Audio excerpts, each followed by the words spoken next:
شروع اللہ کا نام لے کر جو بڑا مہربان نہایت رحم والا ہے۔ اور پیغمبر نے ان سے کہا کہ ان کی یعنی طالوت کی بادشاہی کی نشانی یہ ہے کہ تمہارے پاس وہ صندوق آئے گا جس کو فرشتے اٹھائے ہوئے ہوں گے، اس میں تمہارے پروردگار کی طرف سے تسلی بخشنے والی چیز ہوگی اور کچھ اور چیزیں بھی ہوں گی جو موسیٰ اور ہارون چھوڑ گئے تھے۔ اگر تم ایمان رکھتے ہو تو یہ تمہارے لیے ایک بڑی نشانی ہے۔ غرض جب طالوت فوجیں لے کر روانہ ہوا تو اس نے ان سے کہا کہ اللہ ایک نہر سے تمہاری آزمائش کرنے والا ہے، جو شخص اس میں سے پانی پی لے گا اس کی نسبت تصور کیا جائے گا کہ وہ میرا نہیں، اور جو نہ پیے گا وہ سمجھا جائے گا کہ میرا ہے۔ ہاں اگر کوئی ہاتھ سے چلو بھر پانی لے لے تو خیر۔ جب وہ لوگ نہر پر پہنچے تو چند آدمیوں کے سوا سب نے پانی پی لیا۔ پھر جب طالوت اور مومن لوگ جو اس کے ساتھ تھے نہر کے پار ہو گئے تو کہنے لگے کہ آج ہم میں جالوت اور اس کے لشکر سے مقابلہ کرنے کی طاقت نہیں۔ جو لوگ یقین رکھتے تھے کہ ان کو اللہ کے روبرو حاضر ہونا ہے وہ کہنے لگے کہ بسا اوقات تھوڑی سی جماعت نے اللہ کے حکم سے بڑی جماعت پر فتح حاصل کی ہے، اور اللہ ثابت قدم رہنے والوں کے ساتھ ہے۔ اور جب وہ لوگ جالوت اور اس کے لشکر کے مقابل میں آئے تو اللہ سے دعا کی کہ اے پروردگار ہم پر صبر کے دہانے کھول دے اور ہمیں لڑائی میں ثابت قدم رکھ اور لشکر کفار پر فتح یاب کر۔ تو طالوت کی فوج نے اللہ کے حکم سے ان کو شکست دے دی، اور داؤد نے جالوت کو قتل کر ڈالا، اور اللہ نے ان کو بادشاہی اور دانائی بخشی اور جو کچھ چاہا سکھایا۔ اور اگر اللہ لوگوں کو ایک دوسرے پر چڑھائی اور حملہ کرنے سے نہ ہٹاتا رہتا تو کرۂ ارض تباہ ہو جاتا، لیکن اللہ اہل عالم پر بڑا مہربان ہے۔ یہ اللہ کی آیتیں ہیں جو ہم تم کو سچائی کے ساتھ پڑھ کر سناتے ہیں، اور اے محمد صلی اللہ علیہ وآلہ وسلم تم بلا شبہ پیغمبروں میں سے ہو۔ یہ پیغمبر جو ہم وقتاً فوقتاً بھیجتے رہے ہیں ان میں سے ہم نے بعض کو بعض پر فضیلت دی ہے، بعض ایسے ہیں جن سے اللہ نے گفتگو کی اور بعض کے دوسرے امور میں مرتبے بلند کیے، اور عیسیٰ ابن مریم کو ہم نے کھلی ہوئی نشانیاں عطا کی اور روح القدس سے ان کو مدد دی،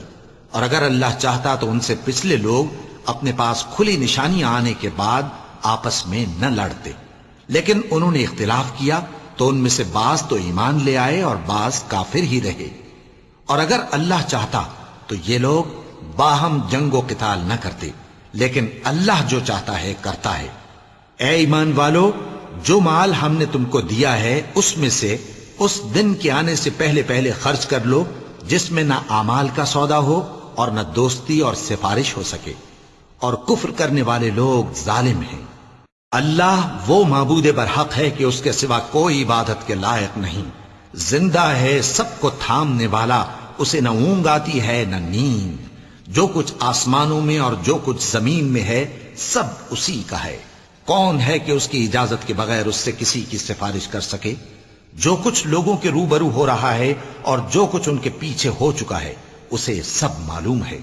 اور لوگ اس کی معلومات میں سے کسی چیز پر دسترس حاصل نہیں کر سکتے۔ ہاں جس قدر وہ چاہتا ہے اسی قدر معلوم کرا دیتا ہے۔ اس کی بادشاہی اور علم آسمان اور زمین سب پر حاوی ہے، اور اسے ان کی حفاظت کچھ بھی دشوار نہیں۔ وہ بڑا عالی رتبہ ہے، جلیل القدر ہے۔ دین اسلام میں کوئی زبردستی نہیں ہے،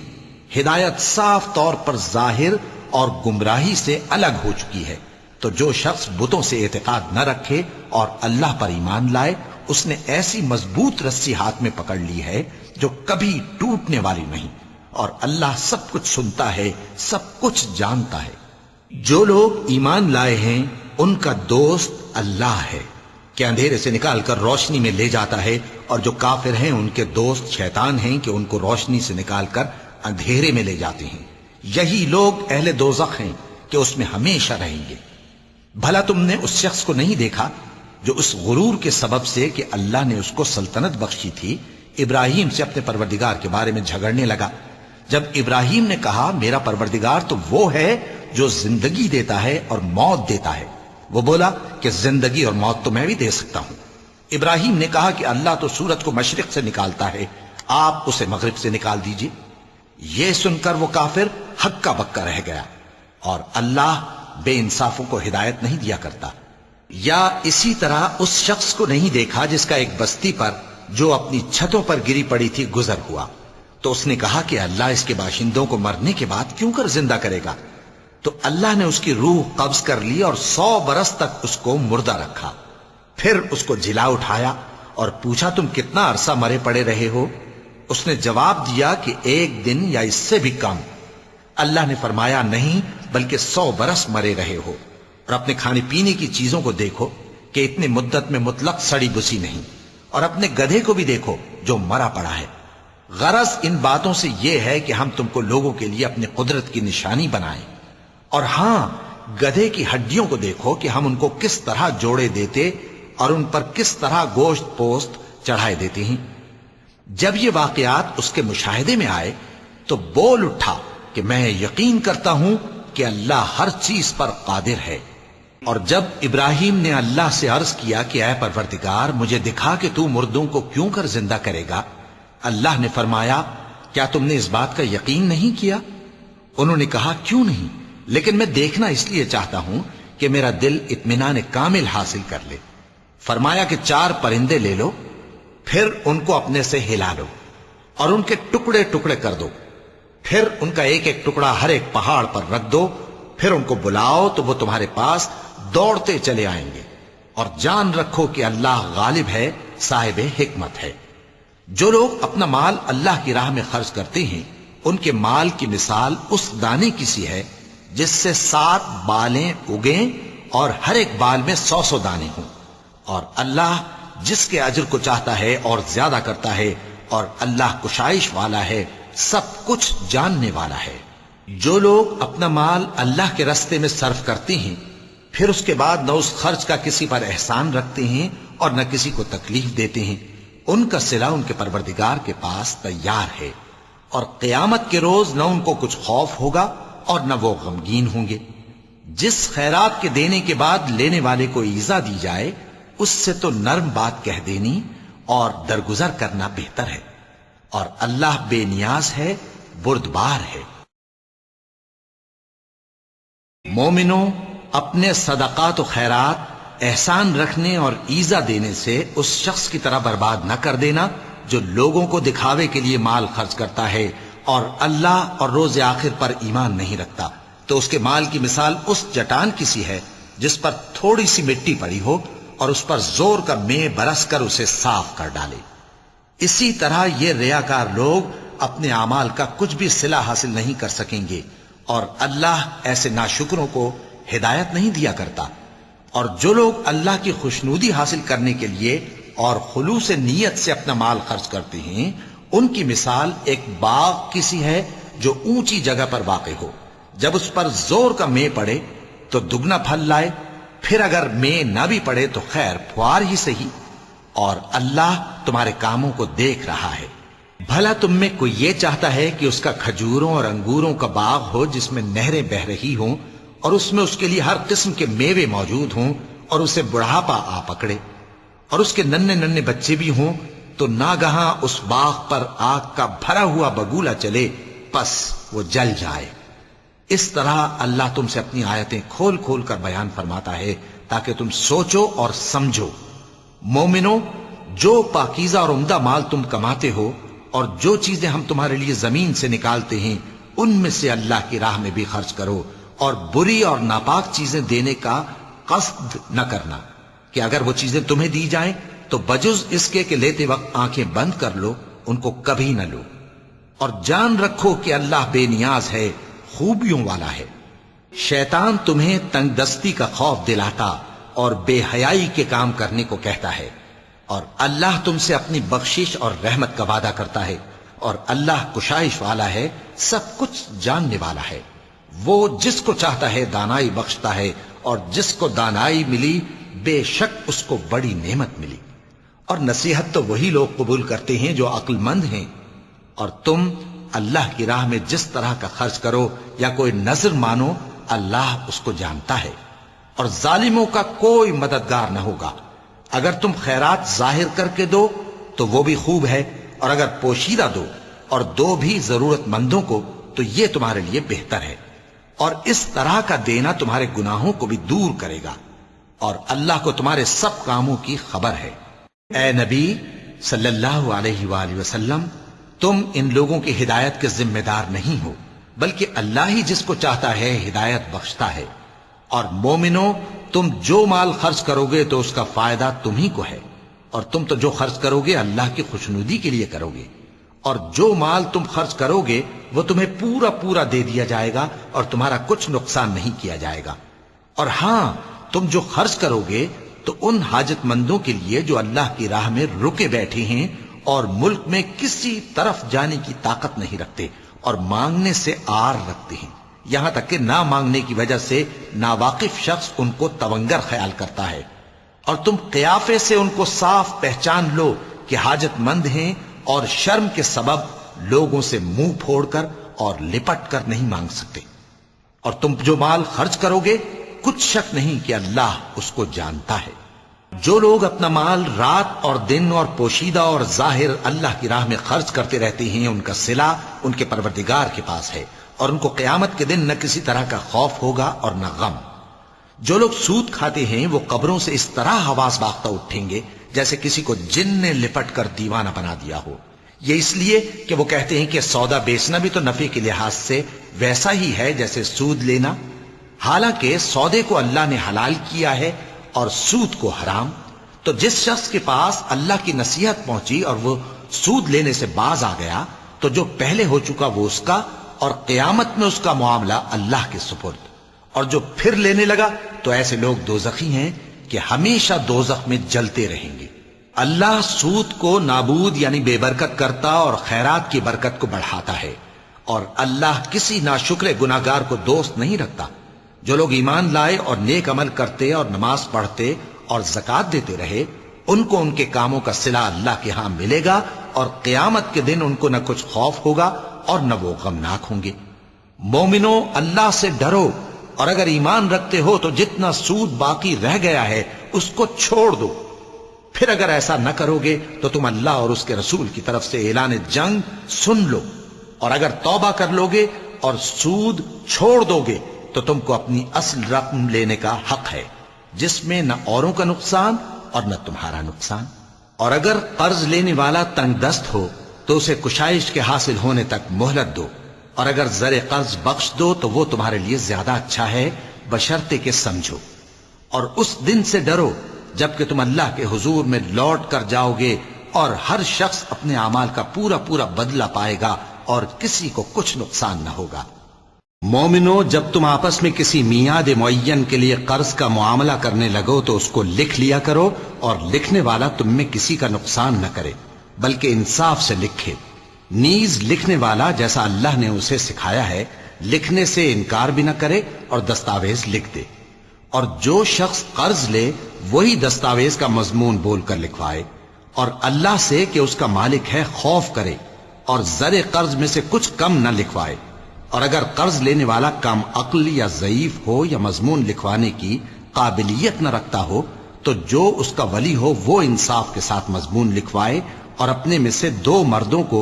ایسے معاملے کے گواہ کر لیا کرو، اور اگر 2 مرد نہ ہوں تو 1 مرد اور 2 عورتیں جن کو تم گواہ پسند کرو کافی ہیں، کہ اگر ان میں سے ایک بھول جائے گی تو دوسری اسے یاد دلا دے گی۔ اور جب گواہ گواہی کے لیے طلب کیے جائیں تو انکار نہ کریں، اور قرض تھوڑا ہو یا بہت اس کی دستاویز کے لکھنے لکھانے میں سستی نہ کرنا۔ یہ بات اللہ کے نزدیک نہایت قرین انصاف ہے، اور شہادت کے لیے بھی یہ بہت درست طریقہ ہے۔ اس سے تم کو کسی طرح کا شک و شبہ بھی نہیں پڑے گا۔ ہاں، اگر سودا دست بدست ہو جو تم آپس میں لیتے دیتے ہو تو اگر ایسے معاملے کے دستاویز نہ لکھو تو تم پر کچھ گناہ نہیں۔ اور جب خرید و فروخت کیا کرو، مثلا زمین جائیداد کی، تو بھی گواہ کر لیا کرو، اور کاتب دستاویز اور گواہ معاملہ کرنے والوں کا کسی طرح کا نقصان نہ کریں۔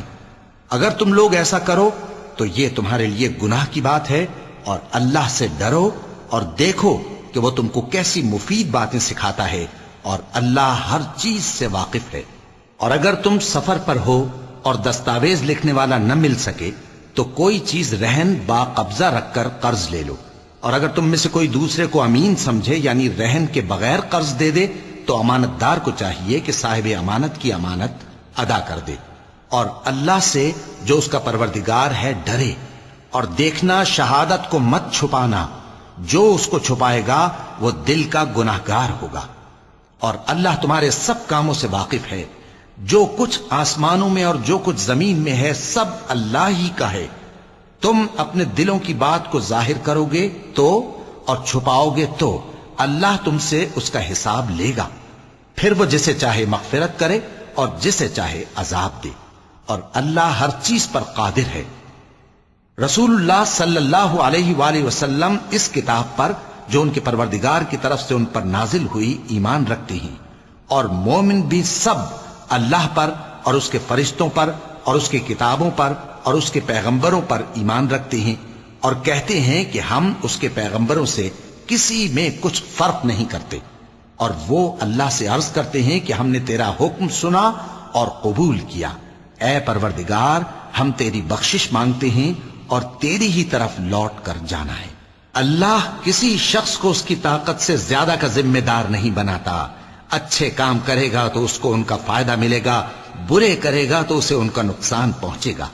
اے پروردگار اگر ہم سے بھول یا چوک ہو گئی ہو تو ہم سے مواخذہ نہ کیجو، اے پروردگار ہم پر ایسا بوجھ نہ ڈالیو جیسا تو نے ہم سے پہلے لوگوں پر ڈالا تھا، اے پروردگار جتنا بوجھ اٹھانے کی ہم میں طاقت نہیں اتنا بوجھ ہم پر نہ رکھیو، اور اے پروردگار ہمارے گناہوں سے درگزر کر اور ہمیں بخش دے اور ہم پر رحم فرما، تو ہی ہمارا مددگار ہے، سو ہم کو کافروں پر غالب کر۔ شروع اللہ کا نام لے کر جو بڑا مہربان نہایت رحم والا ہے۔ الف لام میم، اللہ جو معبود برحق ہے اس کے سوا کوئی عبادت کے لائق نہیں، زندہ ہے سب کو تھامنے والا۔ اس نے اے نبی تم پر سچی کتاب نازل کی جو پہلی آسمانی کتابوں کی تصدیق کرتی ہے، اور اسی نے تورات اور انجیل نازل کی تھی۔ یہ دو کتابیں اس نے پہلے نازل کی تھیں لوگوں کی ہدایت کے لیے، اور پھر قرآن جو حق اور باطل کو الگ الگ کر دینے والا ہے نازل کیا۔ جو لوگ اللہ کی آیتوں کا انکار کرتے ہیں ان کو سخت عذاب ہوگا، اور اللہ زبردست ہے، بدلہ لینے والا ہے۔ اللہ ایسا خبیر و بصیر ہے کہ کوئی چیز اس سے پوشیدہ نہیں، نہ زمین میں اور نہ آسمان میں۔ وہی تو ہے جو ماں کے پیٹ میں جیسی چاہتا ہے تمہاری صورتیں بناتا ہے، اس غالب حکمت والے کے سوا کوئی عبادت کے لائق نہیں۔ اے پیغمبر وہی تو ہے جس نے تم پر یہ کتاب نازل کی جس کی بعض آیتیں محکم ہیں اور وہی اصل کتاب ہیں، اور بعض دوسری متشابہ ہیں، تو جن لوگوں کے دلوں میں کجی ہے وہ متشابہات کا اتباع کرتے ہیں تاکہ فتنہ برپا کریں اور مراد اصلی کا پتہ لگائیں، حالانکہ مراد اصلی اللہ کے سوا کوئی نہیں جانتا۔ اور جو لوگ علم میں گہری نظر رکھتے ہیں وہ یہ کہتے ہیں کہ ہم ان پر ایمان لائے، یہ سب آیات ہمارے پروردگار کی طرف سے ہیں، اور نصیحت تو عقل مند ہی قبول کرتے ہیں۔ اے پروردگار جب تو نے ہمیں ہدایت بخشی ہے تو اس کے بعد ہمارے دلوں میں کجی نہ پیدا کر دیجو، اور ہمیں اپنے ہاتھ سے رحمت عطا فرما، تو بڑا عطا فرمانے والا ہے۔ اے پروردگار تو اس روز جس کے آنے میں کچھ بھی شک نہیں سب لوگوں کو اپنے حضور میں جمع کر لے گا، بے شک اللہ خلاف وعدہ نہیں کرتا۔ جو لوگ کافر ہوئے اس دن نہ تو ان کا مال ہی اللہ کے عذاب سے ان کو بچا سکے گا اور نہ ان کی اولاد ہی کچھ کام آئے گی، اور یہ لوگ آتش جہنم کا ایندھن ہوں گے۔ ان کا حال بھی فرعونیوں اور ان سے پہلے لوگوں کا سا ہوگا جنہوں نے ہماری آیتوں کی تکذیب کی تھی، تو اللہ نے ان کو ان کے گناہوں کے سبب عذاب میں پکڑ لیا تھا، اور اللہ سخت عذاب کرنے والا ہے۔ اے پیغمبر کافروں سے کہہ دو کہ تم دنیا میں بھی عنقریب مغلوب ہو جاؤ گے اور آخرت میں جہنم کی طرف اکٹھا کیے جاؤ گے، اور وہ بری جگہ ہے۔ تمہارے لیے دو گروہوں میں جو جنگ بدر کے دن آپس میں بھڑ گئے قدرت الہی کی عظیم الشان نشانی تھی۔ ایک گروہ مسلمانوں کا تھا، وہ اللہ کی راہ میں لڑ رہا تھا، اور دوسرا گروہ کافروں کا تھا، وہ ان کو اپنی آنکھوں سے اپنے سے دگنا مشاہدہ کر رہا تھا۔ اور اللہ اپنی نصرت سے جس کو چاہتا ہے مدد دیتا ہے۔ جو اہل بصارت ہیں ان کے لیے اس واقعے میں بڑی عبرت ہے۔ لوگوں کو ان کی خواہشوں کی چیزیں یعنی عورتیں اور بیٹے اور سونے اور چاندی کے بڑے بڑے ڈھیر اور نشان لگے ہوئے گھوڑے اور مویشی اور کھیتی بڑی زینت دار معلوم ہوتی ہیں، مگر یہ سب دنیا ہی کی زندگی کے سامان ہیں اور اللہ کے پاس بہت اچھا ٹھکانہ ہے۔ اے پیغمبر ان سے کہو کہ بھلا میں تم کو ایسی چیز بتاؤں جو ان چیزوں سے کہیں اچھی ہو؟ سنو، جو لوگ پرہیزگار ہیں ان کے لیے اللہ کے ہاں باغات بہشت ہیں جن کے نیچے نہریں بہ رہی ہیں، ان میں وہ ہمیشہ رہیں گے، اور پاکیزہ بیویاں ہیں، اور سب سے بڑھ کر اللہ کی خوشنودی۔ اور اللہ اپنے سب بندوں کو دیکھ رہا ہے جو اللہ سے التجا کرتے ہیں کہ اے پروردگار، ہم ایمان لے آئے سو ہم کو ہمارے گناہ معاف فرما اور ہم کو دوزخ کے عذاب سے محفوظ رکھ۔ یہ وہ لوگ ہیں جو مشکلات میں صبر کرتے اور سچ بولتے اور عبادت میں لگے رہتے اور نیکی میں خرچ کرتے اور اوقات سحر میں گناہوں کی معافی مانگا کرتے ہیں۔ اللہ تو اس بات کی گواہی دیتا ہے کہ اس کے سوا کوئی معبود نہیں، اس حال میں کہ وہ انصاف کا حاکم ہے، اور فرشتے اور علم والے بھی گواہی دیتے ہیں کہ اس غالب حکمت والے کے سوا کوئی لائق عبادت نہیں۔ دین تو اللہ کے نزدیک اسلام ہی ہے، اور اہل کتاب نے جو اس دین سے اختلاف کیا تو علم حاصل ہونے کے بعد آپس کی ضد سے کیا، اور جو شخص اللہ کی آیتوں کو نہ مانے تو اللہ جلد حساب لینے والا ہے۔ اے پیغمبر، پس اگر یہ لوگ تم سے جھگڑنے لگیں تو کہنا کہ میں اور میرے پیرو تو اللہ کے فرمانبردار ہو چکے، اور اہل کتاب اور ان پڑھ لوگوں سے کہو کہ کیا تم بھی اللہ کے فرمانبردار بنتے اور اسلام لاتے ہو؟ پس اگر یہ لوگ اسلام لے آئیں تو بے شک ہدایت پالیں، اور اگر تمہارا کہا نہ مانے تو تمہارا کام صرف اللہ کا پیغام پہنچا دینا ہے، اور اللہ اپنے بندوں کو دیکھ رہا ہے۔ جو لوگ اللہ کی آیتوں کو نہیں مانتے اور انبیاء کو ناحق قتل کرتے رہے ہیں، اور جو انصاف کرنے کا حکم دیتے ہیں انہیں بھی مار ڈالتے ہیں، ان کو دکھ دینے والے عذاب کی خوشخبری سنا دو۔ یہ ایسے لوگ ہیں جن کے اعمال دنیا اور آخرت دونوں میں برباد ہیں، اور ان کا کوئی مددگار نہیں ہوگا۔ بھلا تم نے ان لوگوں کو نہیں دیکھا جن کو کتاب یعنی تورات سے حصہ دیا گیا، اور وہ اس کتاب اللہ یعنی قرآن کی طرف بلائے جاتے ہیں تاکہ یہ ان کے تنازعات کا ان میں فیصلہ کر دے، تو ایک فریق ان میں سے پھر جاتا ہے اور منہ پھیر لیتا ہے، یہ اس لیے کہ یہ اس بات کے قائل ہیں کہ دوزخ کی آگ ہمیں چند روز کے سوا چھو ہی نہیں سکے گی، اور جو کچھ یہ دین کے بارے میں بہتان باندھتے رہے ہیں اس نے ان کو دھوکے میں ڈال رکھا ہے۔ تو اس وقت کیا حال ہوگا جب ہم ان کو جمع کریں گے، یعنی اس روز جس کے آنے میں کچھ بھی شک نہیں، اور ہر نفس اپنے اعمال کا پورا پورا بدلہ پائے گا اور ان پر ظلم نہیں کیا جائے گا۔ کہو کہ اے اللہ، اے بادشاہی کے مالک، تو جس کو چاہے بادشاہی بخشے اور جس سے چاہے بادشاہی چھین لے، اور جس کو چاہے عزت دے اور جسے چاہے ذلیل کرے۔ ہر طرح کی بھلائی تیرے ہی ہاتھ ہے، اور بے شک تو ہر چیز پر قادر ہے۔ تو ہی رات کو دن میں داخل کرتا اور تو ہی دن کو رات میں داخل کرتا ہے، تو ہی بے جان سے جاندار پیدا کرتا ہے اور تو ہی جاندار سے بے جان پیدا کرتا ہے، اور تو ہی جس کو چاہتا ہے بے حساب رزق بخشتا ہے۔ مومنوں کو چاہیے کہ مومنوں کے سوا کافروں کو دوست نہ بنائیں، اور جو ایسا کرے گا اس سے اللہ کا کچھ عہد نہیں۔ ہاں، اگر اس طریق سے تم ان کے شر سے بچاؤ کی صورت پیدا کرو تو مذائقہ نہیں۔ اور اللہ تم کو اپنے غضب سے ڈراتا ہے، اور اللہ ہی کی طرف تم کو لوٹ کر جانا ہے۔ اے پیغمبر، لوگوں سے کہہ دو کہ کوئی بات تم اپنے دلوں میں مخفی رکھو یا اسے ظاہر کرو، اللہ اس کو جانتا ہے، اور جو کچھ آسمانوں میں اور جو کچھ زمین میں ہے اس کو سب کی خبر ہے، اور وہ ہر چیز پر قادر ہے۔ جس دن ہر شخص اپنی کی ہوئی نیکی کو موجود پا لے گا اور اپنی برائی کو بھی دیکھ لے گا تو آرزو کرے گا کہ اے کاش اس میں اور اس برائی میں دور کی مسافت ہو جاتی، اور اللہ تم کو اپنے غضب سے ڈراتا ہے، اور اللہ اپنے بندوں پر نہایت مہربان ہے۔ اے پیغمبر، لوگوں سے کہہ دو کہ اگر تم اللہ کو دوست رکھتے ہو تو میری پیروی کرو، اللہ بھی تمہیں دوست رکھے گا اور تمہارے گناہ معاف کر دے گا، اور اللہ بخشنے والا ہے، مہربان ہے۔ کہہ دو کہ اللہ اور اس کے رسول کا حکم مانو، پس اگر وہ نہ مانے تو اللہ بھی کافروں کو دوست نہیں رکھتا۔ اللہ نے آدم اور نوح اور خاندان ابراہیم اور خاندان عمران کو تمام جہان کے لوگوں میں سے منتخب فرمایا تھا. ان میں سے بعض کی اولاد تھے، اور اللہ سننے والا ہے، جاننے والا ہے. وہ وقت یاد کرنے کے لائق ہے جب عمران کی بیوی نے کہا کہ اے پروردگار، جو بچہ میرے پیٹ میں ہے میں اس کو تیری نظر کرتی ہوں، اسے دنیا کے کاموں سے آزاد رکھوں گی، تو اسے میری طرف سے قبول فرما، تو سننے والا ہے، جاننے والا ہے. پھر جب ان کے یہاں بچہ پیدا ہوا تو کہنے لگی کہ پروردگار، میرے تو لڑکی ہوئی ہے، جبکہ اللہ خوب جانتا تھا جو ان کے یہاں ولادت ہوئی تھی، اور نہ ہوتا لڑکا مانند اس لڑکی کے. اور کہنے لگی میں نے اس کا نام مریم رکھا ہے، اور میں اس کو اور اس کی اولاد کو شیطان مردود سے تیری پناہ میں دیتی ہوں. تو اس کے پروردگار نے اس کو پسندیدگی کے ساتھ قبول فرمایا اور اسے اچھی طرح پرورش کیا، اور زکریہ کو اس کا کفیل بنایا. زکریہ جب کبھی عبادت گاہ میں اس کے پاس جاتے تو اس کے پاس کھانا پاتے. یہ کیفیت دیکھ کر ایک دن مریم سے پوچھنے لگے کہ مریم، یہ کھانا تمہارے پاس کہاں سے آتا ہے؟ وہ بولی کہ اللہ کے ہاں سے آتا ہے،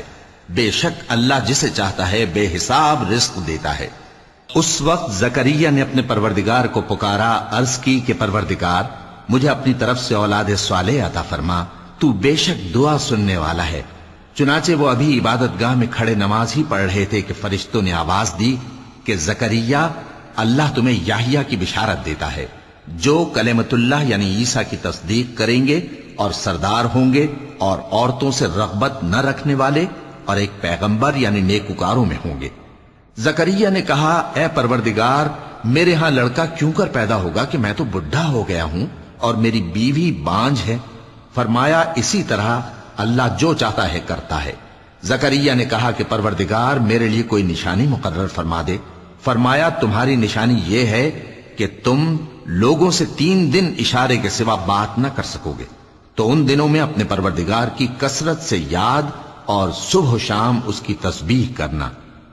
اور جب فرشتوں نے مریم سے کہا کہ مریم، اللہ نے تم کو برگزیدہ کیا ہے اور تمہیں پاک بنایا ہے اور دنیا جہان کی عورتوں میں سے تم کو منتخب کیا ہے، اے مریم، اپنے پروردگار کی فرما برداری کرنا اور سجدہ کرنا اور رکوع کرنے والوں کے ساتھ رکوع کرنا. اے نبی، یہ باتیں اخبار غیب میں سے ہیں جو ہم تمہارے پاس بھیجتے ہیں. اور جب وہ لوگ اپنے قلم بطور قرعہ ڈال رہے تھے کہ مریم کا کفیل کون بنے تو تم ان کے پاس نہیں تھے، اور نہ اس وقت ہی ان کے پاس تھے جب وہ آپس میں جھگڑ رہے تھے. وہ وقت بھی یاد کرنے کے لائق ہے جب فرشتوں نے مریم سے کہا کہ مریم، اللہ تم کو اپنی طرف سے ایک کلمے کی بشارت دیتا ہے جس کا نام مسیح اور مشہور عیسیٰ ابن مریم ہوگا، اور جو دنیا اور آخرت میں آبرو مند اور مقربین میں سے ہوگا، اور ماں کی گود میں اور بڑی عمر کا ہو کر دونوں حالتوں میں لوگوں سے یکساں گفتگو کرے گا اور نیکوکاروں میں ہوگا. مریم نے کہا کہ پروردگار، میرے ہاں بچہ کیوں کر ہوگا کہ کسی انسان نے مجھے ہاتھ تک تو لگایا نہیں. فرمایا کہ اللہ اسی طرح جو چاہتا ہے پیدا کرتا ہے، جب وہ کوئی کام کرنا چاہتا ہے تو ارشاد فرما دیتا ہے کہ ہو جا تو وہ ہو جاتا ہے. اور وہ اسے کتاب و حکمت اور تورات اور انجیل کا علم عطا کرے گا، اور عیسیٰ بنی اسرائیل کی طرف پیغمبر ہو کر جائیں گے اور کہیں گے کہ میں تمہارے پاس تمہارے پروردگار کی طرف سے نشانی لے کر آیا ہوں. وہ یہ کہ تمہارے سامنے مٹی سے پرندے کی صورت بناتا ہوں، پھر اس میں پھونک مارتا ہوں تو وہ اللہ کے حکم سے سچ مچ پرندہ ہو جاتا ہے، اور پیدائشی اندھے اور ابرص کو تندرست کر دیتا ہوں، اور اللہ کے حکم سے مردوں کو زندہ کر دیتا ہوں، اور جو کچھ تم کھا کر آتے ہو اور جو اپنے گھروں میں جمع کر رکھتے ہو سب تم کو بتا دیتا ہوں.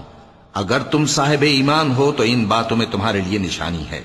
اور مجھ سے پہلے جو تورات نازل ہوئی تھی اس کی تصدیق بھی کرتا ہوں، اور میں اس لیے بھی آیا ہوں کہ بعض چیزیں جو تم پر حرام تھیں ان کو تمہارے لیے حلال کر دوں.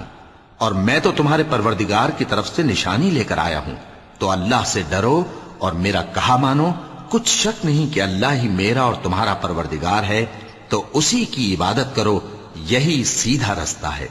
پھر جب عیسیٰ نے ان کی طرف سے انکار و نافرمانی ہی دیکھی تو کہنے لگے کہ کوئی ہے جو اللہ کا طرفدار اور میرا مددگار ہو؟